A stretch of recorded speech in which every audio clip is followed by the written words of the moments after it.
Ako vzniklo s hudbou vesmírnou?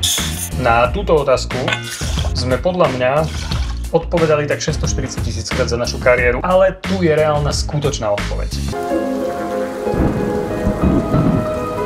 Ale nie, v podstate s Jerrym sa poznám od malička, pretože môj otec a jeho otec hrávali spolu v jednej dedinskej kapele. No a jedného dňa mi Jerry volá, že nech si idem pozrieť ich kapelu Hidden Road, kde som teda spomínal aj Kamila a Mareka. A ja že reku, však idem. Ja som Jerry, Katy Perry, gitarista, spevák a líder kapely. Chceli sme preraziť, chceli sme dobiť svet našou hudbou a tak ďalej, nikdy sa nám to nepodarilo. Proste tie chlapčenské sny sa nám nikdy nesplnili.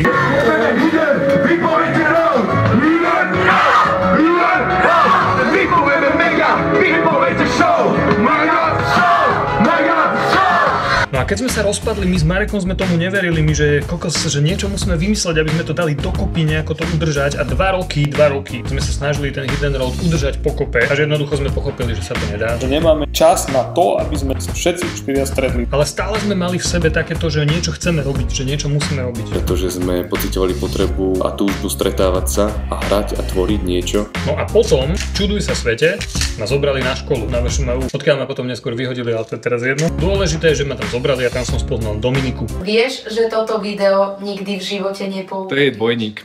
Málo kto o tom vie, ale my sme vôbec nemali byť kapela. Pamätám si to ako teraz, keď som Dominike hovoril, že to budeme iba také blbostičky na YouTube si točiť, také videjka. A vôbec nevieme inak, čo budeme robiť. Ale chceme, to je dôležité. No a keď prišlo na lámanie chleba, že aké videjko bude to prvé, tak sme nevedeli, aké bude prvé video. Ako sa predstavíme svetu? My sme takí traja, čo chcú robiť na YouTube, hahaha. No a vtedy nás napadla myšlienka, že však predstavíme sa svetu pesničkou. Doslova, že si spravíme profilovku, vtedy vzniklo Šírime mladosť. Chceme vám predstaviť náš prvý song, ktorý vznikol tak, že Zjavil sa Sorizo, že čo budeme robiť? Ja mu na to vravím, musíme tvoriť. That's how s hudbou vesmírnou was cooked.